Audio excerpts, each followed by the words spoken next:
आमे समस्त चाहूँ होटेल और रेस्टोरेंट भाया घरे भी बनी था। तो आज बहुत सारा परिवा को नहीं मो सुंदर रेसिपीटे नहीं आसी चलते रेसिपीटी को स्टार्ट करवा। प्रथम कढ़ई में अल्प तेल मंजा को ये काटी नहीं फ्राए कर मंजा हाल्का सीझी जावाई आम अल्प समय कभर कर रखा। रेसिपीटी जदि आपन को भल लगे ताले लाइक करदे, फ्रेंड्स रिलेटिव्स को शेयर करेंगे, चैनल को नुआ करी आसते सब्सक्राइब करने को भूलें। देखो एबे आमे मसला बनै नबा। मुझे नहीं कटा पियाज, रसुन, अदा, किछि जीरा, सुखला लंका और चारुमगज। एबे मंजा गुड़ी को सीझी आसी आमे परिवा को देदबा।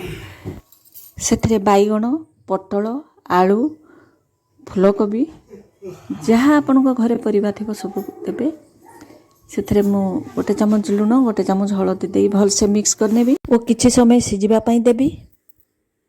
रेसिपीटी को थरे मो भली ट्राए करंतु, निश्चित आपण को पसंद भी आसीबो एवं इच्छा करिवे आउ थरे बनै खाइबा पई। आको आपण रोटी भात सबुथरे ही खाई परिबे। एबे परिबा गुडी को सीझी आसीची ताको आमे गोटे जगह को काढी रखिबा। पुनी कढ़ई रे अल्प तेल नबा, सेतरे पंचफुटण एवं कटा पियाज को देई दबा। कटा पियाज टे भलसे फ्राई आसला परे जीरा, अदा, सुखला लंका एवं चारुमगज को मु पेस्ट करी आनथिली ताको एबे देई दउची। मसला टे भलसे फ्राई हो सारा पर गोटे चामच हलदी, गोटे चामच चिल्ली पाउडर देदेवी। खूब इजी प्रोसेस रे आपण ए रेसिपीटी को बनै पारिबे।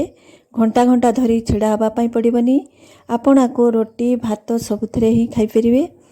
थरे ट्राए करंतु, निश्चित आपण को इच्छा हबो याको बार बार बनै करी खाइबा पई।